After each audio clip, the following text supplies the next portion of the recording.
नमस्कार दोस्तों, मैं आकाश चौहान गुरुमंत्रा क्लासेज में आपका स्वागत करता हूं। आज हम फिजिक्स में पढ़ने वाले हैं न्यूटन के गुरुत्वाकर्षण के नियम। न्यूटन के गुरुत्वाकर्षण के नियम, जहां हमें कैपिटल जी और स्मॉल जी की वैल्यू के बारे में पता करना है।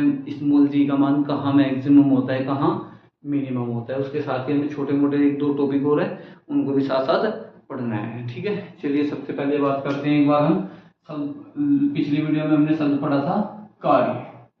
पिछली वीडियो में हमने शब्द क्या पढ़ा था, कार्य। और कार्य W बराबर होता है F गुणा D, यानी बल गुणा बल की दिशा में विस्थापन। कार्य बराबर क्या होता है, बल गुणा बल की दिशा में विस्थापन।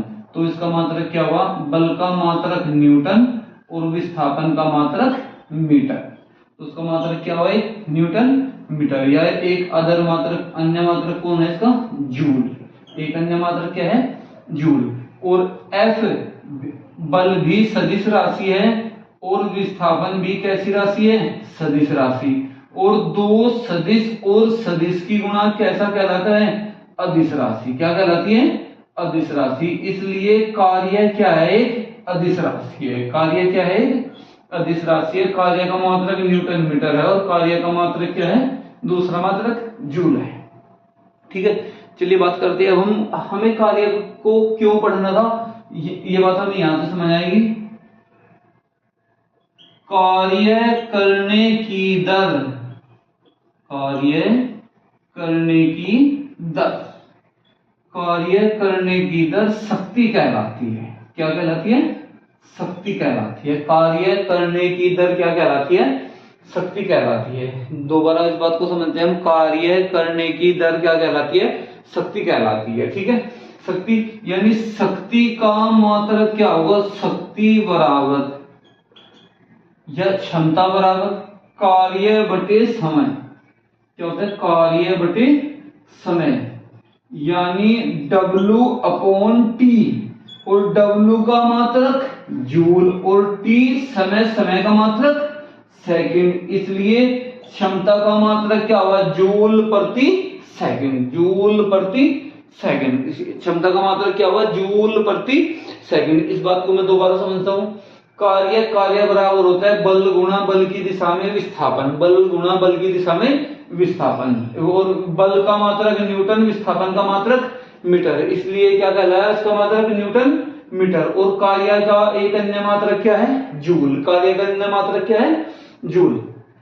और कार्य कैसी राशि है, सदिश। F सदिश है, D भी कैसी राशि है, सदिश। और दो सदिश की गुणा कैसी होता है, अदिश राशि। इसलिए कार्य कैसी राशि है, अदिश। अब जो हमारा आज का मेन टॉपिक शुरू होता है वो कहां से होता है, कार्य करने की दर क्या कहलाती है, शक्ति कहलाती है। कार्य करने की दर क्या कहलाती है, शक्ति कहलाती है। कार्य करने की दर क्या कहलाती है, शक्ति कहलाती है। तो शक्ति बराबर क्या होता है, W अपॉन T, यानी कार्य बटे समय। और कार्य का मात्रक जूल और समय का मात्रक सेकंड। इसलिए शक्ति का मात्रक क्या होगा, जूल सेकंड। शक्ति का एक अन्य मात्रक और है वॉट।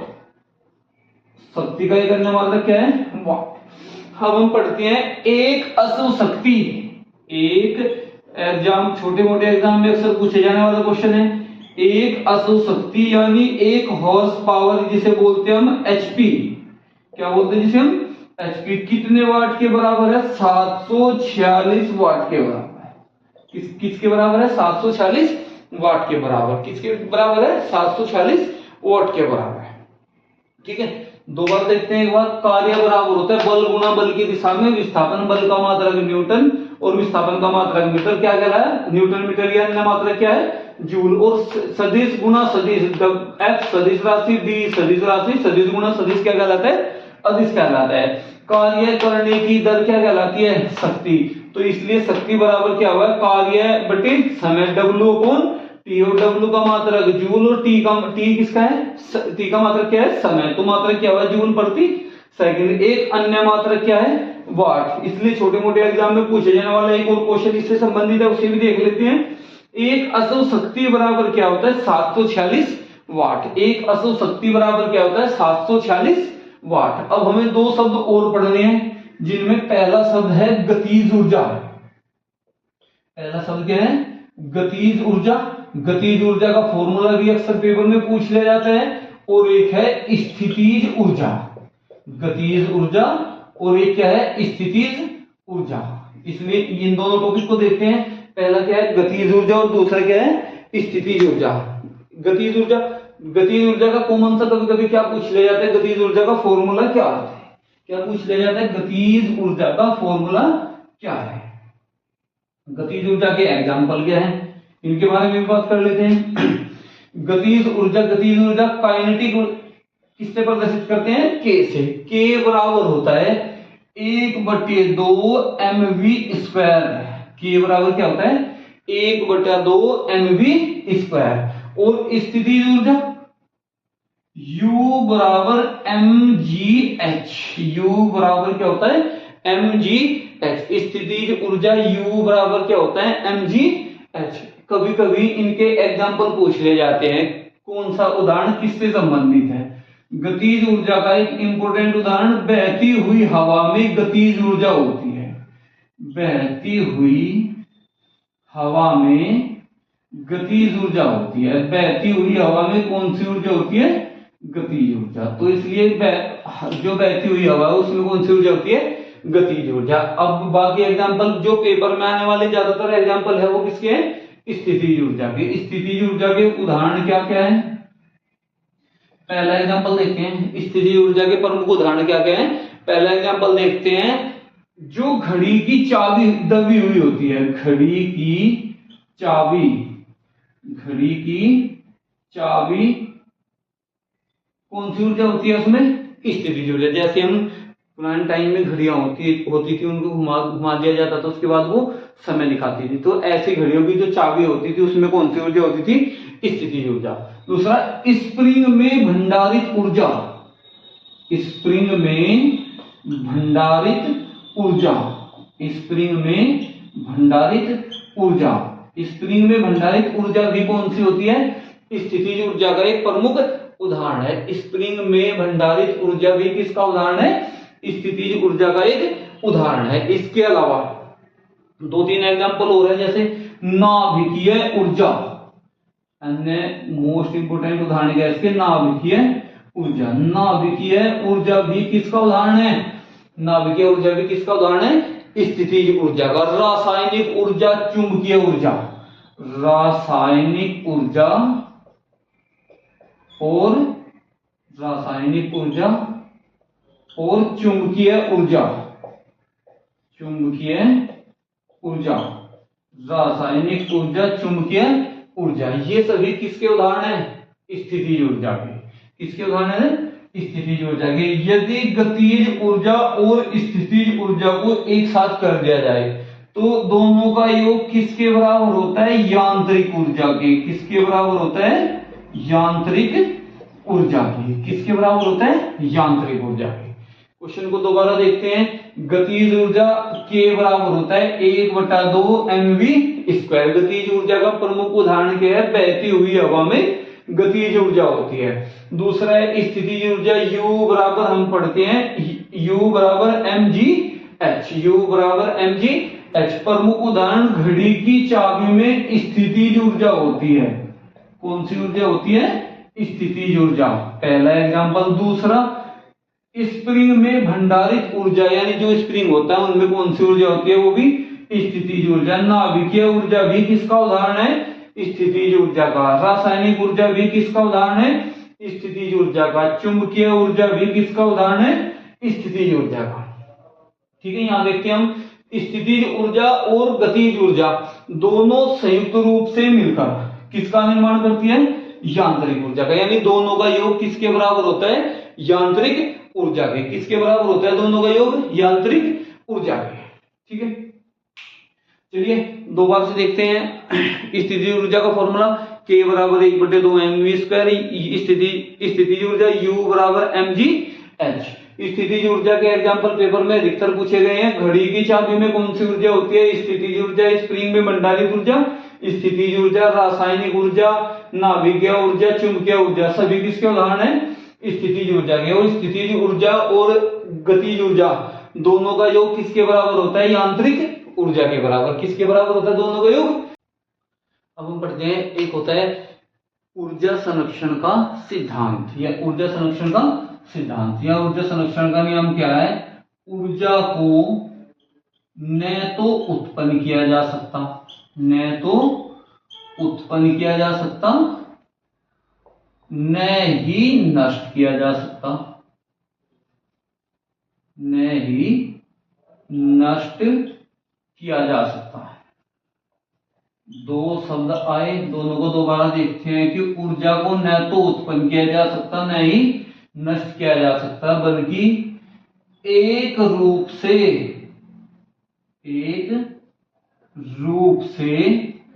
दूसरे रूप में बदला जाता है, दूसरे रूप में बदला जाता है, दूसरे रूप में बदला जाता है।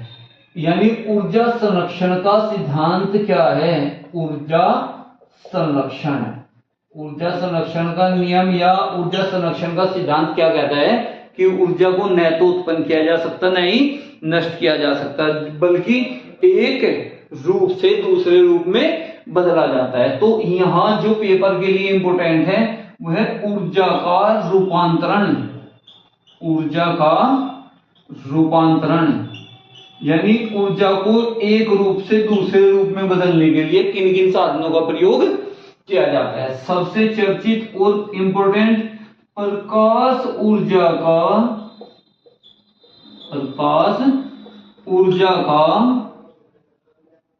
वैद्युत ऊर्जा में परिवर्तन, वैद्युत ऊर्जा में रूपांतरण किसके द्वारा किया जाता है?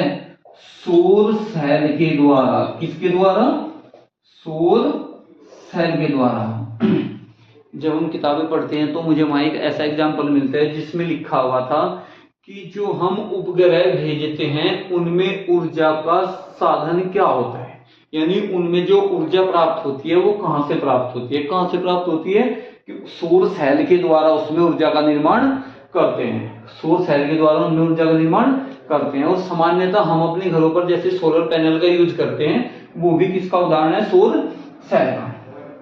ठीक है, तो हम बात समझते हैं। सौर प्रकाश ऊर्जा को वैद्युत ऊर्जा में बदलने के लिए किसका उपयोग करते हैं हम? सौर सेल का। किसका उपयोग करते हैं हम? सौर सेल का। क्वेश्चन दोबारा देखते हैं। यांत्रिक ऊर्जा को वैद्युत ऊर्जा में, यांत्रिक ऊर्जा को वैद्युत ऊर्जा में, यांत्रिक ऊर्जा को वैद्युत ऊर्जा में कौन बदलता है? जैसे हम डायनेमो वगैरह देखते हैं, यदि आप डायनेमो को घुमाओगे, यानी यांत्रिक का क्या मतलब है? जो कार्य करते हैं हम, और वो किस में बदल जाती है? वैद्युत ऊर्जा में। तो बदलने वाले साधन का क्या नाम है? डायनेमो। क्या नाम है साधन का नाम? डायनेमो। तो वैद्युत ऊर्जा, यांत्रिक ऊर्जा को वैद्युत ऊर्जा में कौन बदलता है? डायनेमो। अगर मैं जस्ट इसका उल्टा कर दूं, वैद्युत ऊर्जा को यांत्रिक ऊर्जा में कौन बदलता है? वैद्युत ऊर्जा को यांत्रिक ऊर्जा में कौन बदलता है? यांत्रिक ऊर्जा में कौन बदलता है? तो यांत्रिक ऊर्जा में बदलने के लिए हम किस साधन का प्रयोग करते हैं? जैसे हम मोटर यानी लाइट से जिन साधनों के द्वारा हम कार्य लेते हैं वो सारे के सारे वैद्युत ऊर्जा को यांत्रिक ऊर्जा में बदलने वाले साधन कहलाते हैं। एक है ध्वनि ऊर्जा को, ध्वनि ऊर्जा को वैद्युत ऊर्जा में, ध्वनि ऊर्जा को वैद्युत ऊर्जा में। अब इसका एग्जांपल हम कहां देखते हैं? जैसे हम सामान्यतः अपने घरों में मोबाइल फोन से बात करते हैं तो मोबाइल फोन का जो माइक होता है, यानी ध्वनि ऊर्जा को वैद्युत ऊर्जा में सिग्नलों में परिवर्तित कौन करता है? माइक्रोफोन।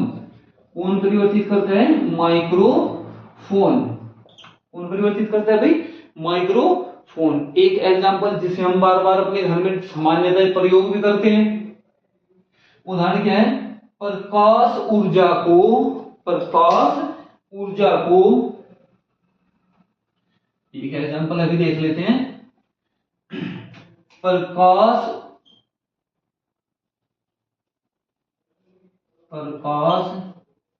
ऊर्जा को, ये हमने देख लिया किस में बदलते हैं हम?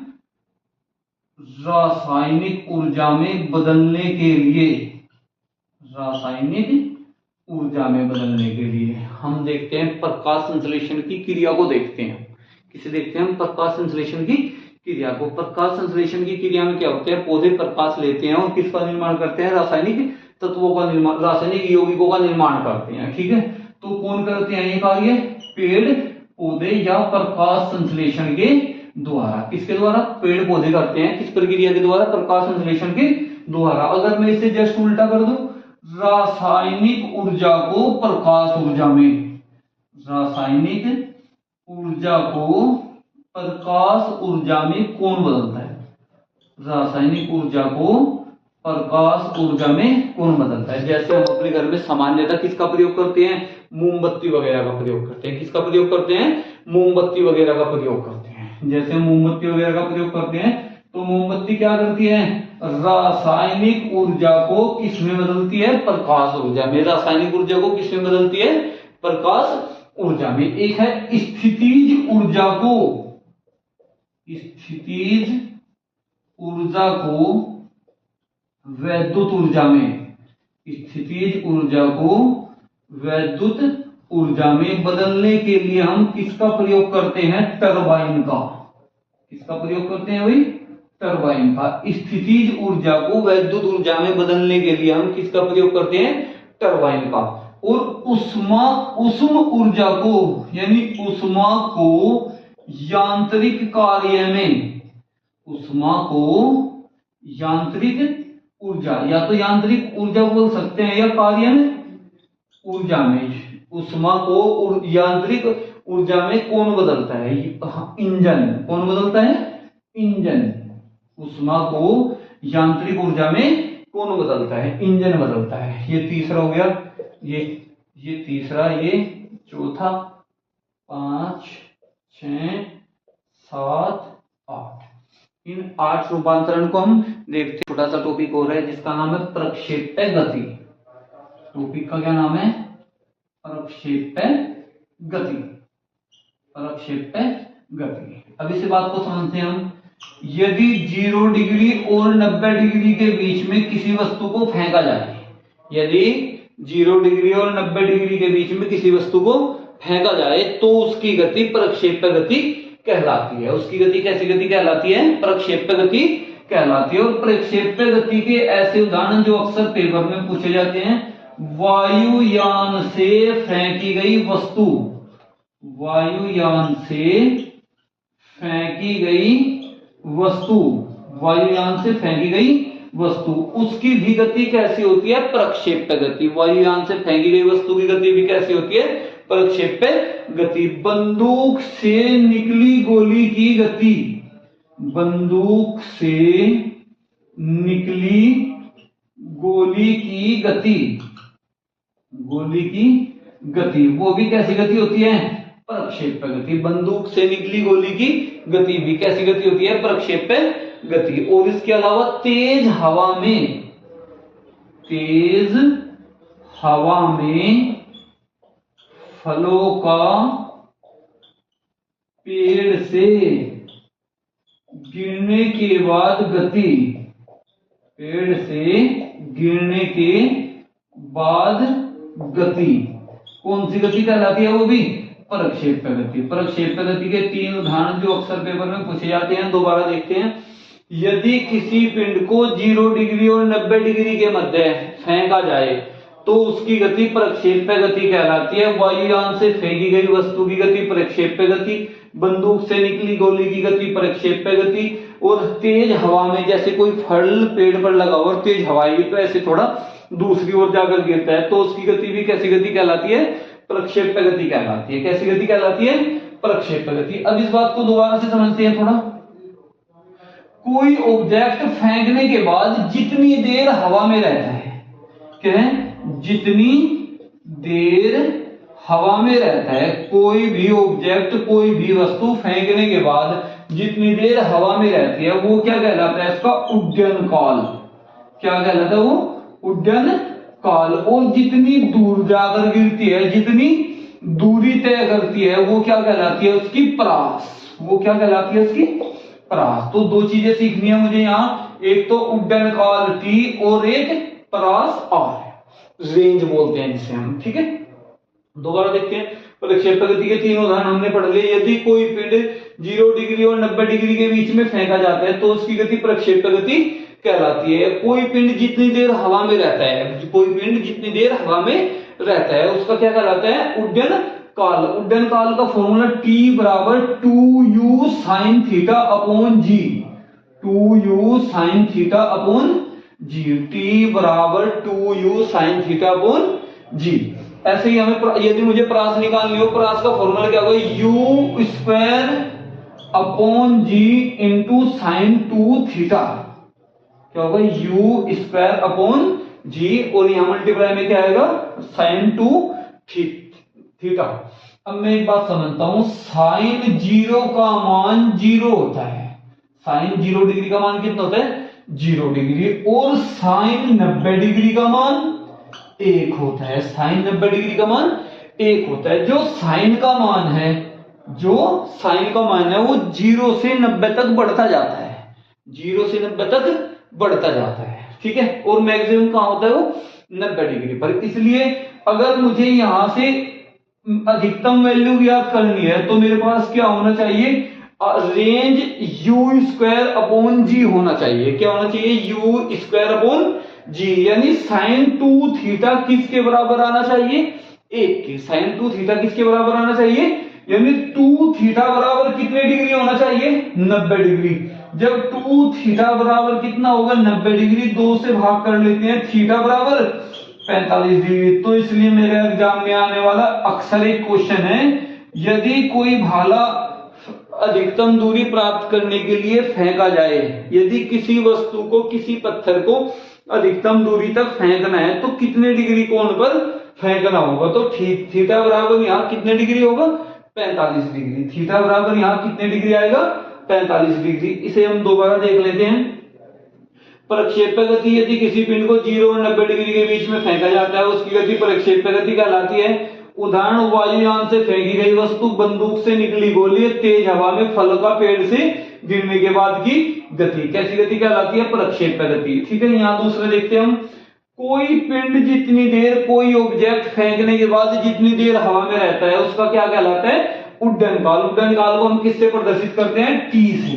तो T बराबर क्या होता है, 2u sin थीटा अपॉन जी। T बराबर क्या होता है, 2u sin थीटा अपॉन जी। और अधिकतम दूरी, जितनी दूरी तय करती है वो क्या कहलाती है, उसकी प्रास कहलाती है, रेंज कहलाती है। क्या कहलाती है, उसकी रेंज कहलाती है, प्रास कहलाती है। और प्रास का फॉर्मूला क्या होता है, u square sine 2 theta upon जी।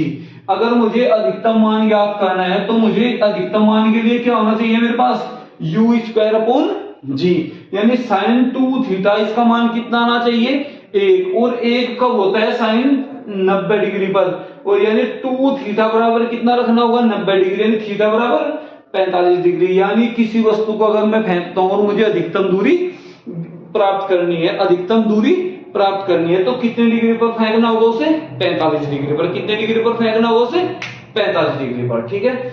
चलिए देखते हैं अब न्यूटन के गुरुत्वाकर्षण के नियम, जो आज का हमारा सबसे खास और इंपोर्टेंट टॉपिक है, न्यूटन की गुरुत्वाकर्षण के नियम, केपलर की गति संबंधी नियम। अब क्या पढ़ना है, केपलर का ग्रहों की गति संबंधी नियम, ग्रहों की गति संबंधी नियम, ठीक है, गति संबंधी नियम। देखिए सबसे पहले तो मुझे यही बात याद रखना है, ग्रहों की गति संबंधी नियम किसने दिया है, किसने दिया, वो केपलर ने। किसने दिए हैं ग्रहों की गति से संबंधित नियम, केपलर ने दिए हैं। ग्रहों की गति से संबंधित नियम किसने दिए हैं, केपलर ने। कितने नियम दिए, 3 नियम। कितने नियम बताए हैं उन्होंने, 3 नियम बताए हैं ग्रहों की गति संबंधी। केपलर के कितने नियम है, 3। पहली लाइन में केपलर क्या कहता है, उन्होंने कहा कि प्रत्येक ग्रह सूर्य के चारों ओर दीर्घवृत्ताकार कक्षा में गति करता है। प्रत्येक ग्रह सूर्य के चारों ओर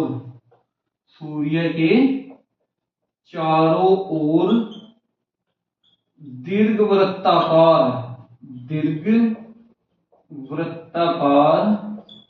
कक्षा में गति करता है, दीर्घवृत्ताकार कक्षा में गति करता है, गति करता है। केपलर का दूसरा नियम क्या है? नियत क्षेत्रीय चाल का नियम, नियत क्षेत्रीय चाल का नियम, नियत क्षेत्रीय चाल का नियम, नियत क्षेत्रीय चाल का नियम, नियत क्षेत्रीय चाल का नियम कौन सा है? केपलर का ग्रहों की गति से संबंधित दूसरा नियम। इस बात का क्या मतलब है? जैसे कोई ग्रह इस कक्षा में सूर्य के चारों ओर चक्कर लगाते हैं, एक ऐसी कक्षा ले लेते हैं उसमें सूर्य के चारों ओर चक्कर लगाता है, मान लिया सूर्य यहां केंद्र में है, तो उसमें कहा गया कि समान समय में समान क्षेत्रफल तय करते हैं, समान क्षेत्रफल तय करते हैं। इस बात को समझना मुझे। केपलर ने क्या कहा है दूसरे नियम में कि प्रत्येक ग्रह समान समय में समान क्षेत्रफल तय करता है। जैसे अगर मैं इसे समझना चाहूं तो इसे हम किस रूप में समझेंगे?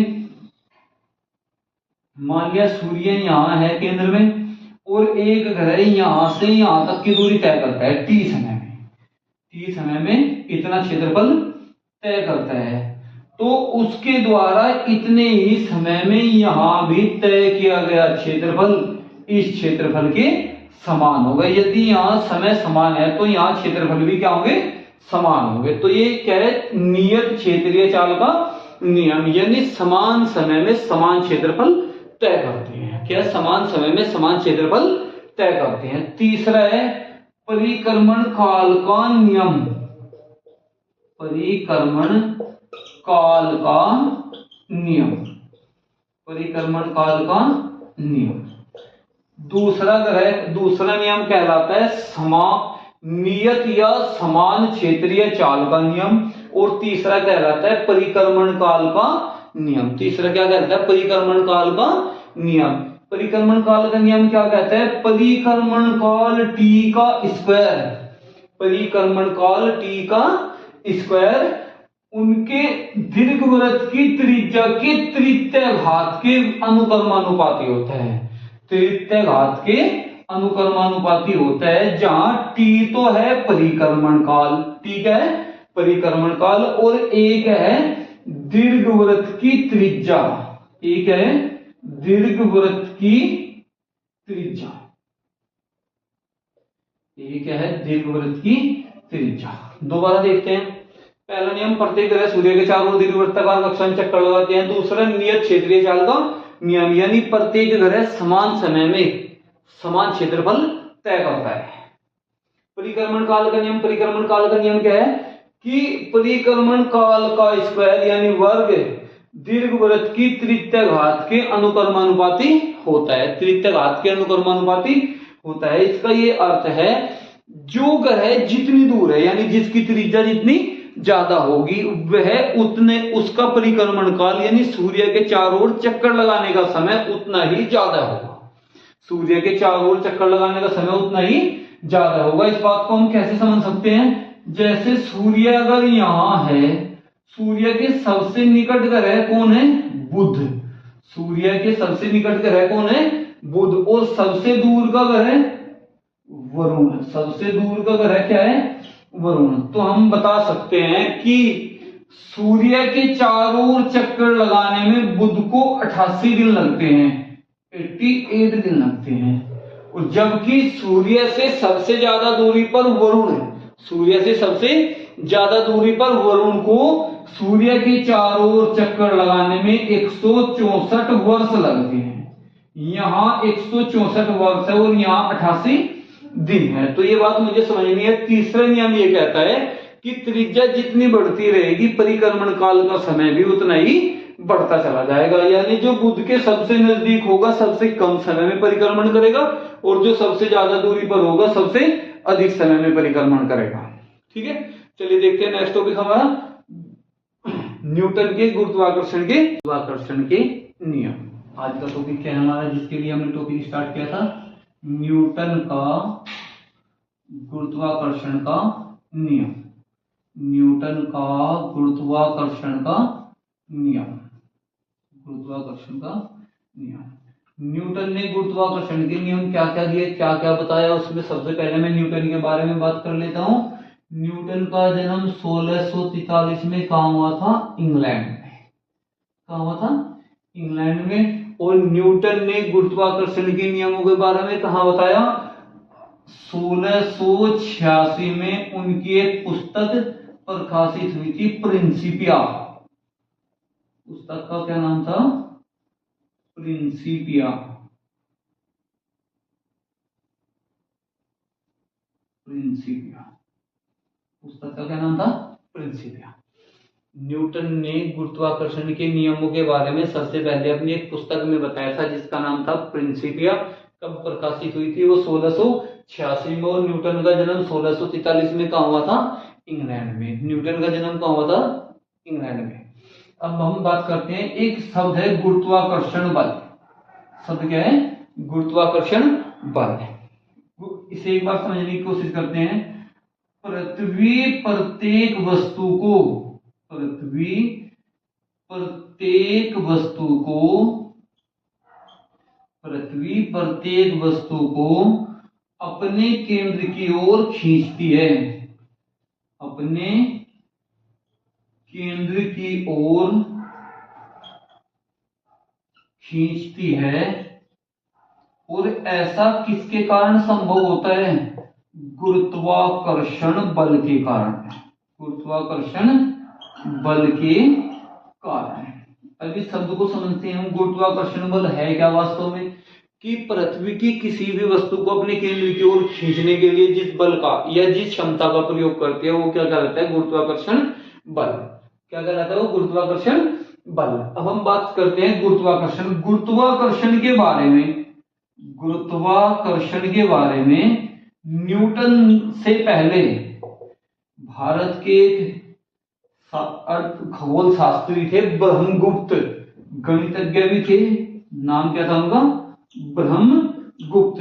यानी गुरुत्वाकर्षण के बारे में ब्रह्मगुप्त ने न्यूटन से पहले बता दिया था। भारत के कौन थे? भारत के ब्रह्मगुप्त थे। नाम क्या था उनका? गणितज्ञ भी थे और खगोल शास्त्री भी थे। तो उन्होंने क्या बताया था? कि गुरुत्वाकर्षण बल होता है। ठीक है। लेकिन मामला अब नया क्या आया पेचीदा, कि न्यूटन का नाम कैसे जुड़ा? इस नियम का गणितीय रूप न्यूटन ने दिया था। गणितीय रूप किसने दिया? न्यूटन ने। इसलिए यह नियम क्या कहलाया? न्यूटन का गुरुत्वाकर्षण का नियम। क्या कहलाया? न्यूटन का गुरुत्वाकर्षण का नियम। बात को दोबारा समझते हैं। न्यूटन ने गुरुत्वाकर्षण के नियम है, आज हमारा टॉपिक ये था। 1686 में उनकी पुस्तक प्रकाशित हुई थी प्रिंसिपिया, उसमें न्यूटन ने गुरुत्वाकर्षण के नियमों के बारे में बताया था। यहाँ गुरुत्वाकर्षण बल क्या है? कि पृथ्वी किसी भी वस्तु को अपने केंद्र की ओर खींचने की कोशिश करती है। किसके कारण करती है? गुरुत्वाकर्षण बल के कारण। यानी एक विशेष बल होता है जिसके कारण पृथ्वी किसी वस्तु को अपने केंद्र की ओर खींचती है। तो गुरुत्वाकर्षण बल के बारे में न्यूटन से पहले भारत के गणितज्ञ थे, खगोल शास्त्री थे ब्रह्मगुप्त। क्या नाम था उनका? ब्रह्मगुप्त। उन्होंने बताया था। लेकिन न्यूटन ने गुरुत्वाकर्षण का गणितीय रूप प्रस्तुत किया। इसलिए मुख्यतः गुरुत्वाकर्षण के नियम किसके नियम कहलाए? न्यूटन के। किसके नियम कहलाए? न्यूटन के। उन्होंने क्या बताया? उन्होंने बताया जैसे एक पृथ्वी हो और कोई एक दूर वस्तु रखी हुई हो, पृथ्वी का द्रव्यमान m मान लो और वस्तु का द्रव्यमान m, तो उनके बीच कार्य करने वाला बल, उनके बीच कार्य करने वाला बल जो F है बल, दोनों के गुणनफल के अनुक्रमानुपाती होता है। यानी me और m के बल किसके बराबर होता है? दोनों के गुणनफल के अनुक्रमानुपाती होता है। दोनों के गुणनफल के अनुक्रमानुपाती है। me बताता है मास ऑफ अर्थ। me क्या बताता है? Mass of earth. यानी पृथ्वी और किसी पिंड के बीच कार्य करने वाला बल दोनों के गुणनफल के अनुक्रमानुपाती होता है। दूसरी लाइन क्या है? यदि उनके बीच की दूरी कितनी हो? r, तो यह बल किसके अनुक्रमानुपाती होता है? उनकी बीच की दूरी के वर्ग के अनुक्रमानुपाती है। उनकी बीच की दूरी के वर्ग के अनुक्रमानुपाती, उनकी बीच की दूरी के वर्ग के अनुक्रमानुपाती। ये दोनों उसके इंपोर्टेंट गणितीय रूप है। जो न्यूटन का गुरुत्वाकर्षण का नियम है, गुरुत्वाकर्षण के नियम है, उसका गणितीय मुख्य रूप क्या है कि दोनों पिंडों के बीच कार्यरत बल उनके बीच की दूरी के वर्ग के व्युत्क्रमानुपाती होता है तथा दोनों पिंडों के गुणनफल के अनुक्रमानुपाती होता है। अगर मैं इसे एक साथ लिखना चाहूं, बल उनके द्रव्यमानों के यानी पृथ्वी और जो दूसरा ऑब्जेक्ट होगा उसके द्रव्यमान के गुणनफल के अनुक्रमानुपाती तथा उनकी बीच की दूरी के वर्ग के व्युत मान होता है उल्टा व्युत्क्रमानुपाती होता है। दोनों का संयुक्त रूप क्या होगा? F अनुक्रमानुपाती me mass of earth यानी पृथ्वी का और m जो दूसरा ऑब्जेक्ट होगा और बटे में r स्क्वायर बीच की दूरी के वर्ग के व्युत्क्रमानुपाती। जब आप अनुक्रमानुपाती या व्युत्क्रमानुपाती का चिन्ह हटाते हैं तो उसके साथ हम एक नियतांक लेकर आते हैं। तो F बराबर G me m upon r square, G me m upon r square. ठीक है, तो यहां जो G आया, अब G के बारे में भी पढ़ना है मुझे। G क्या है? सार्वत्रिक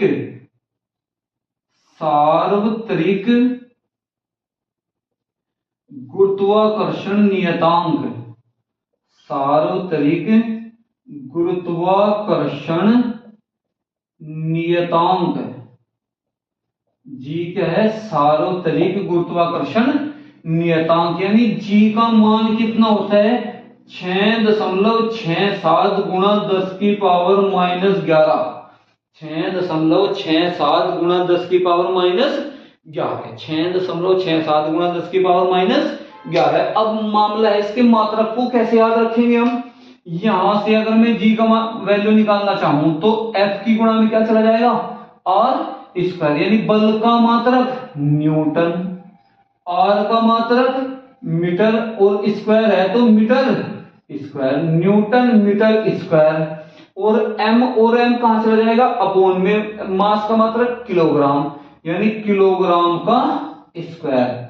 यानी G बराबर क्या होता है? 6.67 गुणा 10 की पावर -11 न्यूटन मीटर स्क्वायर प्रति किलोग्राम स्क्वायर। कितना होता है? न्यूटन मीटर स्क्वायर प्रति किलोग्राम स्क्वायर। ठीक है, अब हम बात करते हैं कैपिटल G और स्मॉल g में क्या संबंध होता है। कैपिटल G और स्मॉल g में क्या संबंध होता है? F बराबर हमने पढ़ा है, F बराबर होता है mg, जहां G है गुरुत्वीय त्वरण। G क्या है? पृथ्वी के लिए गुरुत्वीय त्वरण है, गुरुत्वीय त्वरण। G क्या है?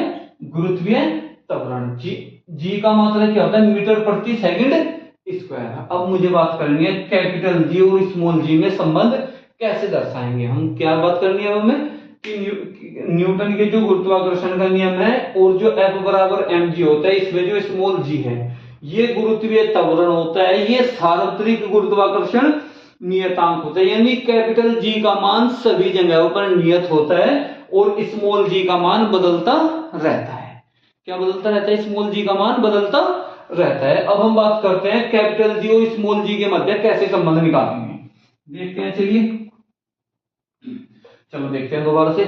F बराबर होता है mg, यानी अगर मैं इस F की जगह क्या रख दूं? mg, क्या रख दूं? mg, m से m कैंसिल, तो स्मॉल g बराबर capital G me upon r का स्क्वायर। यहां अगर पृथ्वी के लिए बात करेंगे तो r पृथ्वी की त्रिज्या के बराबर होती है। r क्या होता है? पृथ्वी की त्रिज्या के बराबर। तो G बराबर capital G me upon r square, me upon r square. अब जो मेन इंपोर्टेंट टॉपिक है हमारा वो क्या है? स्मॉल g, जिसे बोलते हैं हम गुरुत्वीय त्वरण। इसे क्या बोलते हैं हम? गुरुत्वीय त्वरण। अब मुझे पढ़ना है स्मॉल g के बारे में। g का मान कहां बदलता है? क्वेश्चन पूछा जाता है g का मान सबसे ज्यादा कहां होता है, g का मान सबसे कम कहां होता है। इस तरह के क्वेश्चन है, इन्हें क्लियर करते हैं। चलिए देखते हैं।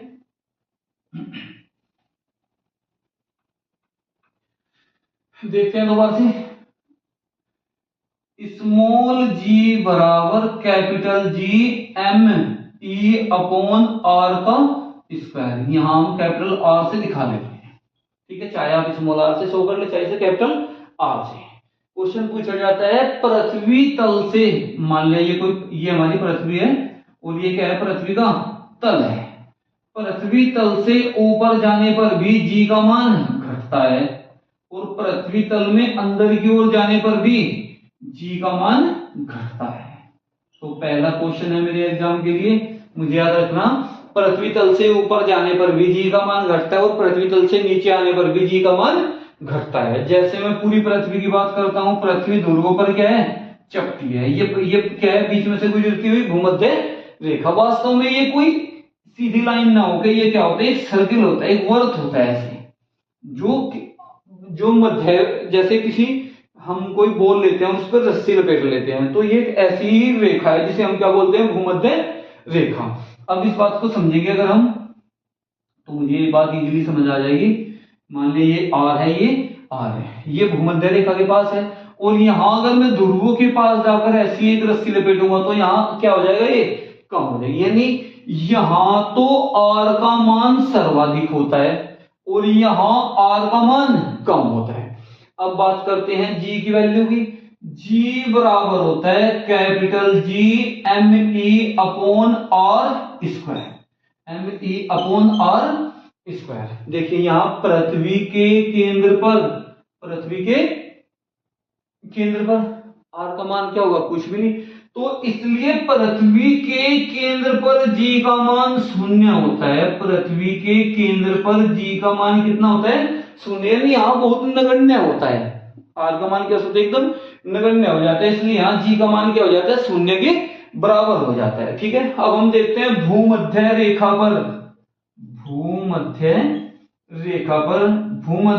पर जी का मान और ध्रुवों पर जी का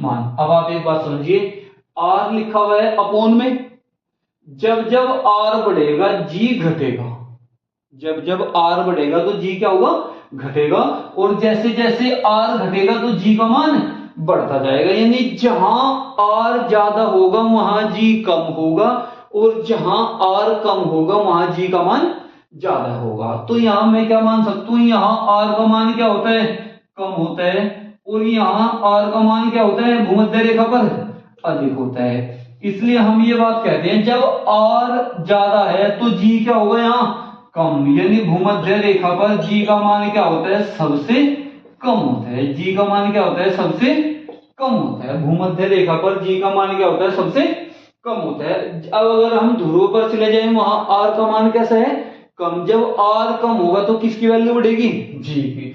तो ध्रुवों पर जी का मान सर्वाधिक होता है। ध्रुवों पर जी का मान क्या होता है, सर्वाधिक होता है। ध्रुवों पर जी का मान सर्वाधिक होता है। और पृथ्वी के केंद्र पर जी का मान कितना होता है, शून्य होता है। पृथ्वी के केंद्र पर जी का मान कितना होता है, शून्य होता है।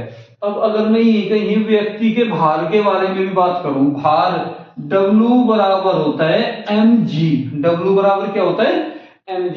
यानी जहां जी का मान ज्यादा होगा वहीं व्यक्ति का भार अधिक होगा। जी का मान अधिक कहां है, मैक्सिमम कहां है, ध्रुवों पर। जी का मान कहां है, अधिकतम ध्रुवों पर। तो ध्रुवों पर W का मान भी क्या होगा, मैक्सिमम होगा, भार भी क्या होगा, अधिकतम होगा। ऐसे ही अगर मैं भूमध्य रेखा पर देखता हूं, भूमध्य रेखा पर जी का मान क्या होता है, मिनिमम होता है, सबसे कम होता है। जहां जी का मान सबसे कम होगा वहां भार भी क्या होगा, किसी व्यक्ति का भार भी क्या होगा, सबसे कम होगा। यानी सबसे कम कहां होता है, भूमध्य रेखा पर, और सबसे ज्यादा कहां होता है, ध्रुवों पर। सबसे ज्यादा कहां होता है, ध्रुवों पर। दोबारा देखते हैं, आर की वैल्यू के बारे में बात करते हैं। केंद्र पर यहां जी का मान क्या होता है, शून्य। भूमध्य रेखा पर आर का मान, जी का मान क्या होता है, सबसे कम, क्योंकि आर का मान जितना बड़ा होगा जी का मान उतना ही कम होगा। ध्रुवों पर क्या होता है, जी का मान कम होता है।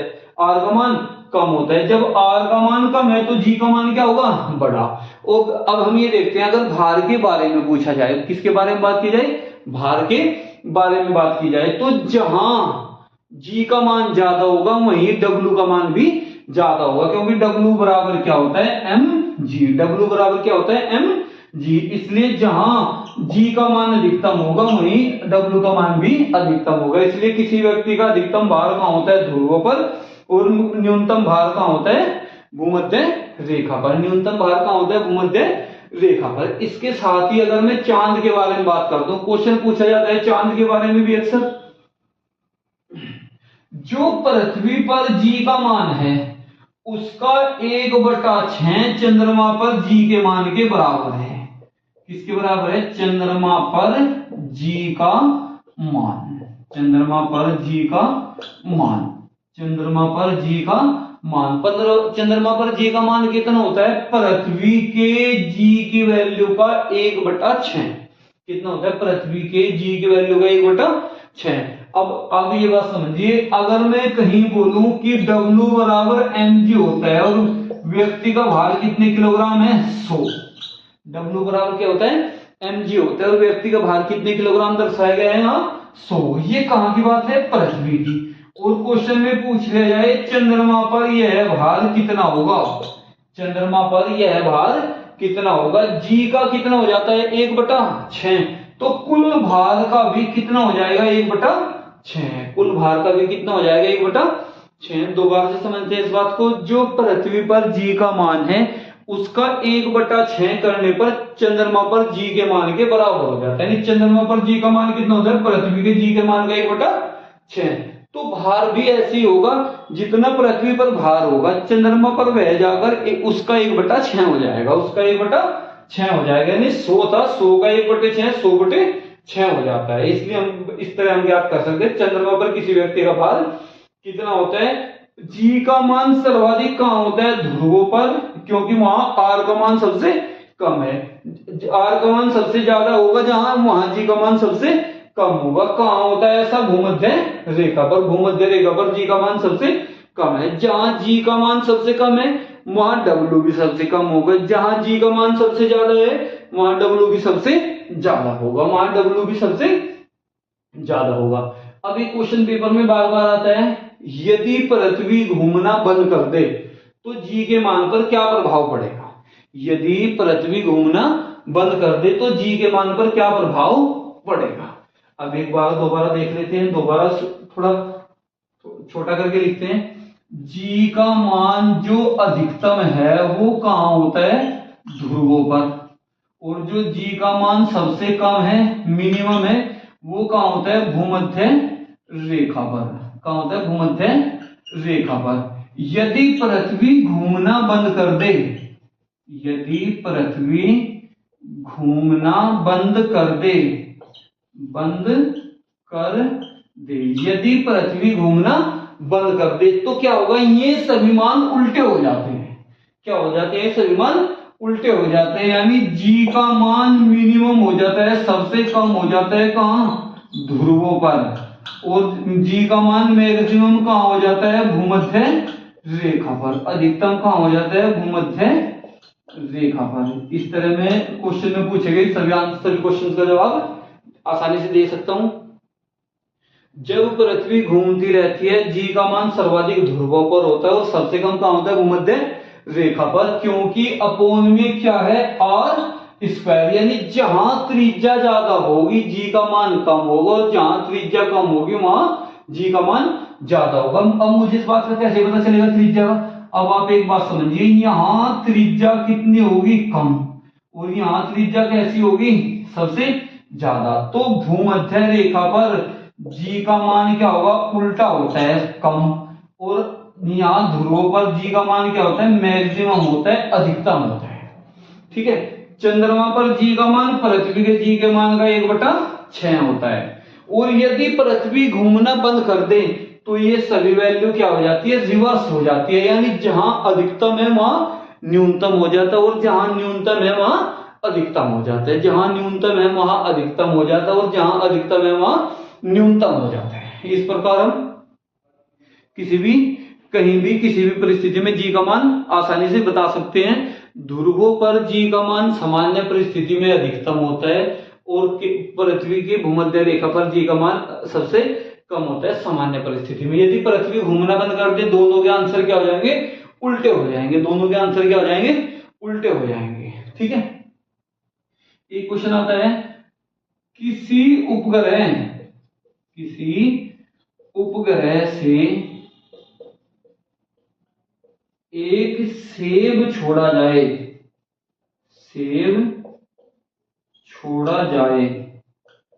तो क्या होगा? वह सेब भी उपग्रह के साथ साथ गति करने लगेगा।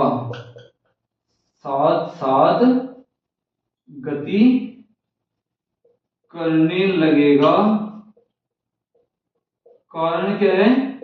क्योंकि वहां गुरुत्वाकर्षण बल नहीं है। गुरुत्वाकर्षण नहीं है।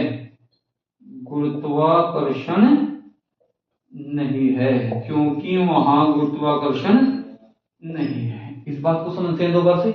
यदि किसी उपग्रह से एक सेब छोड़ा जाए, वह सेब भी उस उपग्रह के साथ साथ गति करने लगता है क्योंकि वहां गुरुत्वाकर्षण नहीं है। ये थोड़े से बेसिक से क्वेश्चन थे। अब हम बढ़ते हैं, कुछ विशेष केस हैं जैसे लिफ्ट। ठीक है, चलिए देखते हैं। W बराबर होता है mg। W बराबर क्या होता है? mg। और जब हम लिफ्ट में बैठते हैं तो उसके साथ साथ लिफ्ट का त्वरण भी कार्य करने लगता है, जिससे मनुष्य को उसके भार में कुछ कमी प्रतीत होती है। यानी यहाँ आभासी भार कितना होता है? mg माइनस m ए क्या है? लिफ्ट के द्वारा उत्पन्न त्वरण होता है। ठीक है, चलिए जैसे हम समझते हैं, पृथ्वी तल से ऊपर जाने पर ए का मान, जो लिफ्ट का त्वरण है, जब ऊपर की ओर चलते हैं वो कैसा हो जाता है? माइनस हो जाता है। जब ऊपर से नीचे की ओर आते हैं तो कैसा हो जाता है? प्लस हो जाता है। ठीक है, चलिए समझते हैं इस बात को। अगर हम लिफ्ट में यहां बैठे हुए हैं और लिफ्ट किस ओर गति करती है? ऊपर की ओर। इस स्थिति में ए का मान कैसा हो जाता है? माइनस का हो जाता है, ऋणात्मक हो जाता है। ए का मान कैसा हो जाता है? निगेटिव हो जाता है। जब मैं यहाँ ए का मान निगेटिव रखूंगा तो माइनस माइनस कैसा हो जाता है? प्लस। तो W बराबर क्या हो जाता है उस स्थिति में? mg प्लस m ए। कब है ये? जब लिफ्ट कहां जाती है? ऊपर की ओर। जब लिफ्ट कहां चलती है? ऊपर की ओर। जब लिफ्ट चलती है ऊपर की ओर तो ए की वैल्यू कैसी हो जाती है? निगेटिव हो जाती है, ऋणात्मक हो जाती है। और जब मैं यहां इस वैल्यू को रखता हूं, माइनस माइनस कैसा हो जाता है? प्लस। यानी अगर लिफ्ट नीचे से ऊपर की ओर जाती है तो व्यक्ति को अपना भार तो यह उसका, उसमें कुछ ऐड ऐसा लगता है कि बढ़ा हुआ प्रतीत होता है। कैसा प्रतीत होता है? बढ़ा हुआ प्रतीत होता है। यानी उसके भार में ऐसा लगता है कुछ वृद्धि हो गई है। यानी जब लिफ्ट नीचे से ऊपर की ओर जाती है, जब लिफ्ट नीचे से कहां जाती है? ऊपर की ओर जाती है, तो व्यक्ति को अपना भार बढ़ा हुआ प्रतीत होता है। ठीक है।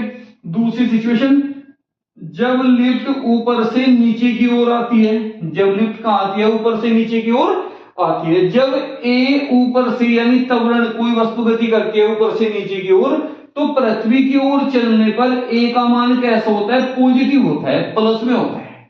ठीक है, तो इस स्थिति में जब मैं यहां ए की वैल्यू पुट करूंगा तो W बराबर क्या आएगा? mg और माइनस प्लस की वैल्यू रखेंगे तो यहां माइनस का माइनस रहेगा, माइनस m ए। यानी भार में कमी प्रतीत होती है। भार में कमी प्रतीत होती है।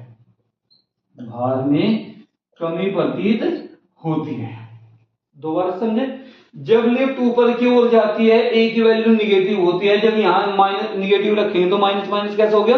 प्लस। तो इस स्थिति में व्यक्ति को अपना भार बढ़ा हुआ प्रतीत होता है। जब लिफ्ट ऊपर से नीचे की ओर आती है, पृथ्वी की ओर चलने पर त्वरण कैसा होता है? पॉजिटिव होता है। जब यहाँ प्लस में वैल्यू रखते हैं तो W बराबर क्या होता है M G minus M A. तो ए क्या है भार में, इस प्रकार हम ये ज्ञात कर सकते हैं कि व्यक्ति को अपने भार, अपना भार एम जी है उसमें से कुछ घटा हुआ है, यानी कि अपने भार में कुछ कमी प्रतीत होती है। यदि लिफ्ट टूट जाए, ऊपर से लिफ्ट आती है नीचे की ओर और लिफ्ट क्या हो, यहां से लिफ्ट टूट जाए, लिफ्ट टूट जाए, तो उस स्थिति में ए किसके बराबर हो जाता है, जी के। ए जो लिफ्ट का त्वरण है वो पृथ्वी के त्वरण के बराबर हो जाता है, लिफ्ट का त्वरण पृथ्वी के त्वरण के बराबर होता है। नीचे की ओर आ रहा है इसलिए साइन कैसा आएगा, इसके साथ प्लस आएगा, यानी धनात्मक हो जाता है और किसके बराबर हो जाता है, पृथ्वी के त्वरण के बराबर। जब हम यहां पुट करते हैं इसे तो W बराबर mg माइनस mg हो जाता है, mg तो W बराबर कितना 0, यानी इस स्थिति में क्या होगी, भारहीनता। क्या आएगी इस स्थिति में, भारहीनता, यानी व्यक्ति को अपना भार शून्य प्रतीत होता है। इस स्थिति में व्यक्ति को अपना भार शून्य प्रतीत होता है। किस स्थिति में, जब लिफ्ट कहां आती है, ऊपर से नीचे की ओर आती है। एक चौथी स्थिति क्या है, यदि लिफ्ट त्वरित वेग से नीचे की ओर आए, जैसे क्वेश्चन क्या है, लिफ्ट क्या है, त्वरित वेग से नीचे की ओर आए। जब लिफ्ट त्वरित वेग से नीचे की ओर आती है, इसे समझते हैं, त्वरित वेग से नीचे की ओर आए, नीचे त्वरित वेग से नीचे की ओर आने का मतलब क्या होता है कि जो ए है वो बड़ा हो जाए पृथ्वी के त्वरण जी से, यानी जो इसका त्वरण है, लिफ्ट का त्वरण है, और वो किससे ज्यादा आ जाए, पृथ्वी के त्वरण से। इसे बोलते हैं हम त्वरित वेग से नीचे की ओर चलने पर, त्वरित वेग से नीचे की ओर चलने पर। जब लिफ्ट त्वरित वेग से नीचे की ओर चलती है तो क्या होता है कि जो लिफ्ट का त्वरण है पृथ्वी के त्वरण से बड़ा हो जाता है। तो इस स्थिति में W बराबर mg माइनस m, और ये जो g है इससे बड़ा हो जाता है कौन, ये g। तो इस स्थिति में क्या होगा, भार कैसा आएगा, ऋणात्मक। भार कैसा आएगा, ऋणात्मक। और ऋणात्मक भार का क्या अर्थ होगा यहां, कि जैसे व्यक्ति यहां लिफ्ट में खड़ा हुआ है तो वो कहां, लिफ्ट की छत को स्पर्श करेगा, तो क्या करेगा, उसका सिर लिफ्ट की छत को स्पर्श करेगा, लिफ्ट की छत को स्पर्श करेगा। तो यहां हमारे लिए चार स्थितियां हैं। जब लिफ्ट नीचे से ऊपर की ओर जाती है तो व्यक्ति को अपना भार बढ़ा हुआ प्रतीत होता है। जब लिफ्ट ऊपर से नीचे की ओर आती है तो व्यक्ति को अपना भार कम प्रतीत होता है। यदि लिफ्ट टूट जाए, यदि लिफ्ट टूट जाए तो व्यक्ति को भारहीनता का एहसास होता है, यानी W बराबर कितना होता है, 0 होता है। W बराबर कितना होता है, 0 होता है। और यदि लिफ्ट त्वरित वेग से नीचे की ओर गति करे, यदि लिफ्ट त्वरित वेग से नीचे की ओर गति करे तो उस स्थिति में भार कैसा हो जाता है, ऋणात्मक, यानी उस व्यक्ति का सिर लिफ्ट की छत को स्पर्श करेगा। ये कौन सी स्थिति, परिस्थिति है 3, और ये कौन सी सिचुएशन है, चौथी। ये कौन सी सिचुएशन है, चौथी। ये लिफ्ट के सभी क्वेश्चन है जिनका एग्जाम में हम अक्सर देखते रहते हैं। इस प्रकार हम सभी का आंसर आसानी से दे सकते हैं। ठीक है, चलिए देखते हैं नेक्स्ट, झूला झूलती हुई लड़की। झूला झूलती हुई लड़की, अब किसके बारे में बात करते हैं, झूला झूलती हुई लड़की। झूला झूलती हुई लड़की, जो झूला होता है उसका आवर्तकाल T बराबर 2 पाई रूट में L अपॉन कितना होता है, G। T बराबर 2 पाई रूट में कितना होता है, L अपॉन G। अब मैं बात देखता हूं दोबारा से, जैसे एक लड़की यहां झूला झूल रही है, ठीक है, यदि उसके पास दूसरी लड़की आकर बैठ जाए, उसके पास m किलोग्राम की दूसरी लड़की आकर बैठ जाए, आकर बैठ जाए तो झूले पर क्या प्रभाव पड़ेगा? उसके आवर्तकाल पर, उसके आवर्तकाल पर कोई प्रभाव नहीं पड़ेगा। आवर्तकाल क्या रहेगा? टी क्या रहेगा? अपरिवर्तित। टी क्या रहेगा? अपरिवर्तित। इस स्थिति में टी क्या रहेगा? अपरिवर्तित। क्यों? क्योंकि m किलोग्राम की लड़की आई दूसरी, और यहां पूरे फॉर्मूले में कहीं भी m का जिक्र नहीं है, इसलिए m का कोई प्रभाव नहीं पड़ेगा। तो हम कह सकते हैं पहला आंसर क्या देंगे हम, कि यदि m किलोग्राम की कोई लड़की या कोई वस्तु उसके बराबर में रख दी जाए तो आवर्तकाल पर कोई प्रभाव नहीं पड़ेगा।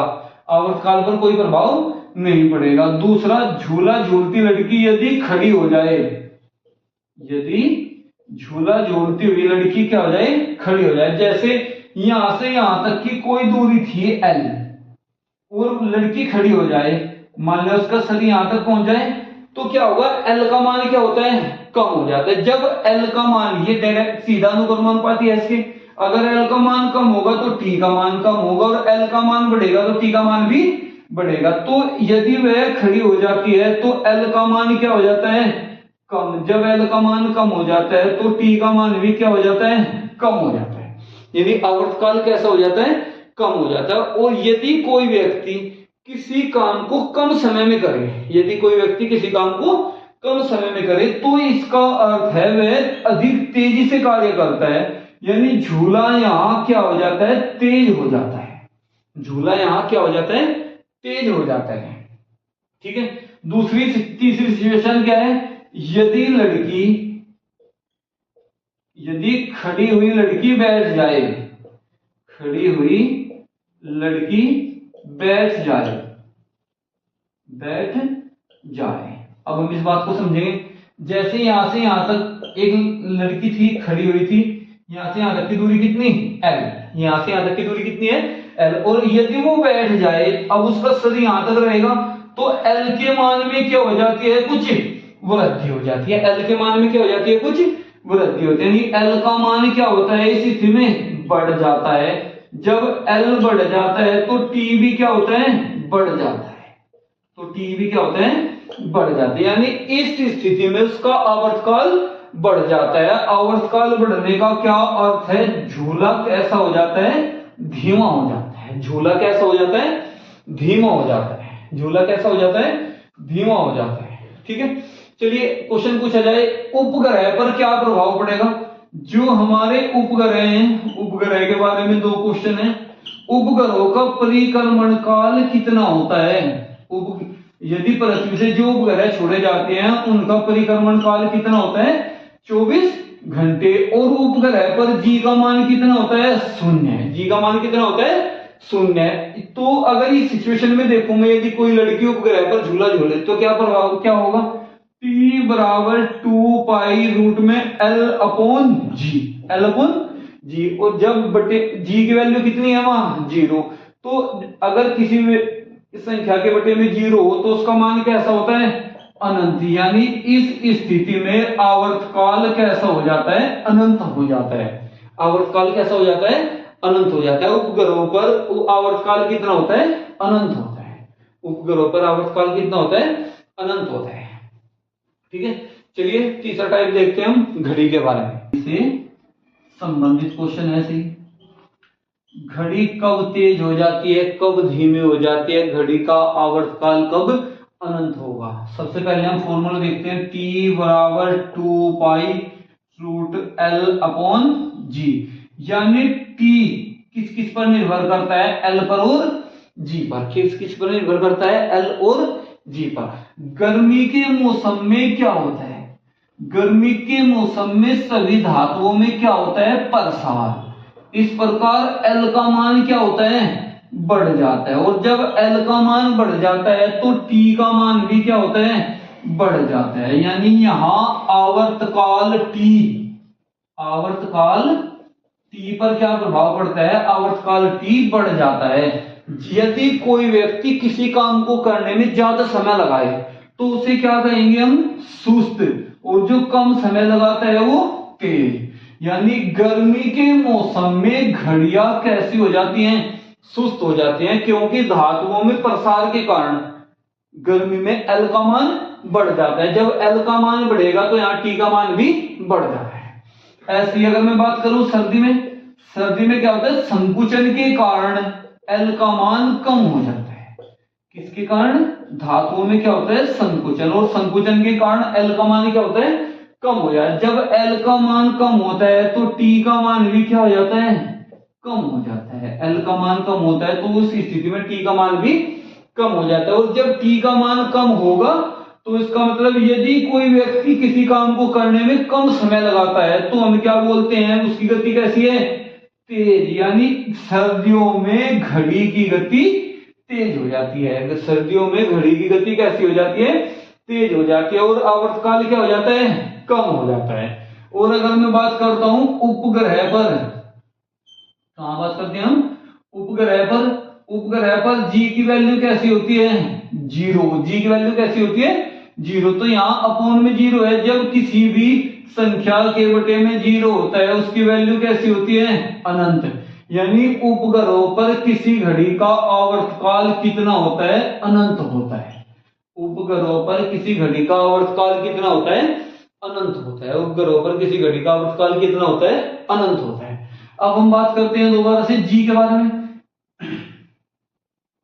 जी के बारे में थोड़ा कॉमन सा एक क्वेश्चन है। जी की वैल्यू उपग्रहों पर तो होती है जीरो, उपग्रहों पर कितनी होती है, जीरो। और जी की वैल्यू पृथ्वी पर कितनी होती है, 9.81 मीटर प्रति सेकंड स्क्वायर, मीटर प्रति सेकंड स्क्वायर। जी की वैल्यू उपग्रहों पर तो जीरो होती है और पृथ्वी पर कितनी होती है, 9.81 मीटर प्रति सेकंड स्क्वायर। कभी कभी अगर मैं इसे सेंटीमीटर में लिखूं तो डायरेक्ट लिख देंगे 981 सेंटीमीटर प्रति सेकंड का स्क्वायर। देखिए मीटर को सेंटीमीटर में बदलने के लिए 100 की गुणा, तो डायरेक्ट लिख देते हैं 981 सेंटीमीटर